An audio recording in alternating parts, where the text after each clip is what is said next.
سارے دیوانوں تفصیلی خطاب محب گرامی سے آپ نے سماعت فرما لیا ہے. بس غریب نواز کے 3 قول آپ کی سماعتوں کے حوالے کر کے میں اپنی گفتگو کو ختم کرتا ہوں. غریب نواز رحمۃ اللہ تعالی علیہ فرماتے ہیں، اور کیا ہی خوب فرماتے ہیں، تم دریا کی طرح سخی بن جاؤ، اور اگر کوئی شخص دریا کی طرح سخی بن جائے اسے اللہ کے قرب کی دولت نصیب ہو جاتی ہے. سخاوت یہ بہت عظیم دولت ہے، یہ بہت عظیم سرمایہ ہے.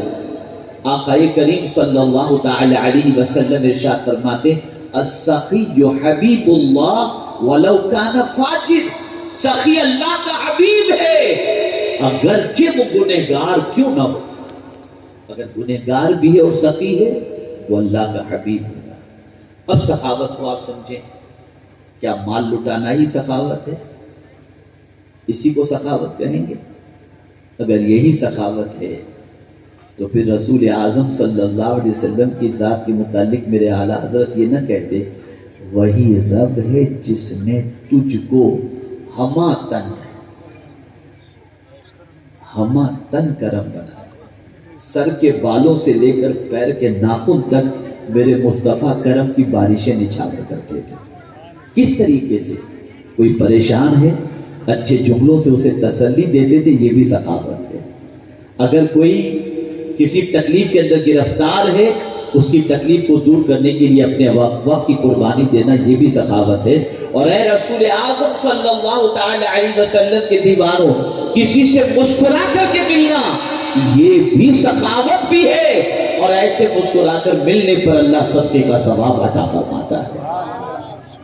تو آپ کنجوس نہ بنو، مال کے اعتبار سے، اخلاق کے اعتبار سے سخی بننے کی کوشش کرو. دوسری بات غریب نواز رحمت اللہ تعالی علیہ نے ارشاد فرمائی زمین کی طرح متواضع بن جاؤ.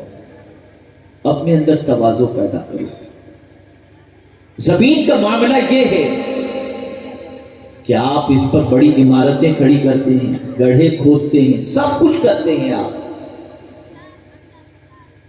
اس پر گاڑیاں دوڑاتے ہیں، لمبی عمارتیں کھڑی کرتے ہیں، لیکن کبھی بھی اس زمین کی پوزیشن یہ نہیں کہ جب آپ کی روح کا سینسری سے پرواز کر جائے تو یہ زمین آپ کو یہ کہہ کر کے ٹھکرا دے کہ مجھ پر تو نے عمارت کھڑی کی، جہاں اب میں تجھے اپنے سینے میں جگہ نہیں دوں گی.